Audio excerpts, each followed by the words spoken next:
Welcome back to episode 57 of Defeating Weekly. I'm your host, Craig Olson. Thank you for checking this week's episode out, and please feel, as always, to share with others if you appreciate the episodes. Also, if you have any suggestions or topics that you'd like me to speak about, please reach out to me, share messages, comment on my posts.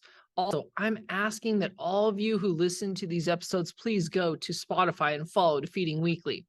I know some of you who listen to Facebook or LinkedIn noticed last week that only part of the episode was available on those platforms.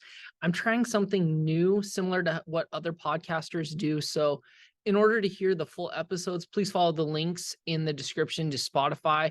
That way you can listen to the whole thing. But also, please feel free to provide feedback on your thoughts on this change that I am trying out. Jumping into this week's episode, it was inspired by my students. Although it is far from just a middle school problem, it is something that we all experience, even as adults, all the way down to young adolescents. It's something that hits us all, and that's the idea of gossip. Now, gossip is one of those things that we all throughout our childhoods either found ourselves on one side of it or the other, where either we were the ones doing the gossip or who the gossip was about. And I want to give you a little definition of what I'm talking about when I am talking about gossip. And that is, it is casual or unconstrained conversation or reports about other people, typically involving details that are not confirmed as being true. So the key parts of this, in my opinion, are the about others and not confirmed. So kind of those two things are very huge when it leads into this idea of gossip. So often we hear second or third hand comments made about a particular person. Instead of going to them and asking them, we presume them to be true and then turn around and share this information with someone else. Therefore, now it might be a third or fourth hand account versus a first hand account. So as it continues to progress, it gets further and further away from the truth. This is a perfect example of gossip. While generally speaking, gossip is small and we may feel that it isn't a big deal, to the person being talked about, it could be a huge deal. It could be a monumental deal that could affect them long term. Each day I deal with this action of the middle schoolers doing the same thing, where one day they are the one being gossiped about, and then the next day they're the ones doing the gossip. We talk about the importance of going back to the original source to find out what is fact versus fiction. It is a struggle that consistently happens. I have to do a lot of conflict interference with this to try and get them resolved. And the idea of going back straight to that source, and when they realize, oh, that isn't what was said. So it's really good conversation there. In the same way, as adults, we sometimes are actually worse at this. We hear something about a coworker or a shared acquaintance with someone else, and immediately we find ourselves saying the phrase, "Did you hear about?" Seems like that typically is where everything begins. I know I have been at fault of this many times, more than I'd like to admit to, obviously. I get it's human nature. We all love to share information. The problem is we need to be asking, what is the cost if this isn't true? Or more importantly, is this actually my news to even be sharing?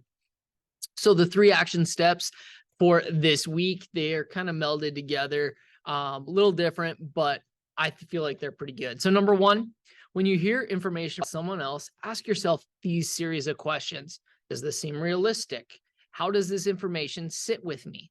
Should I check in with the person being talked about?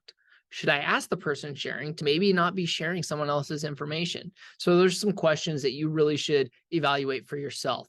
Number 2, I want you to analyze yourself personally, and see if there's any instances of gossip on your part that may have caused harm to someone else.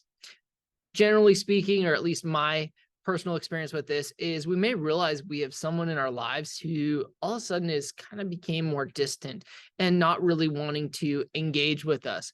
That may or may not be the result of gossip. Most of us could probably think of at least one instance where this might be the case. So really examining that. And then number 3, if possible, reach out to those people and apologize with no expectations of their response. Remember, you're the one that did the hurting thing. And just because you apologize doesn't mean they will automatically forgive. That's something we have to understand is when we're, apologizing, we never know how that's going to come across. We can't apologize with expectations. A true apology is not going to have expectations. The quote for the week: people gossip, people are insecure. So they talk about other people so that they won't be talked about. They point out flaws in other people to make them feel good about themselves. I think at any age or social class that's present. And that's from Blake Lively. I think this is a powerful quote because it's all about diverting the attention to someone else. We don't like looking at ourselves. We don't want others examining us closely. So if we can divert it to someone else, it makes us feel better about ourselves. So really thinking about that idea of, is what you're talking about, is it building up or tearing down? I think is kind of the overall goal within this episode. So as always, I hope you guys appreciate this episode. Please comment, like, share, listen, follow on Spotify. I hope you have a great day and defeat the week.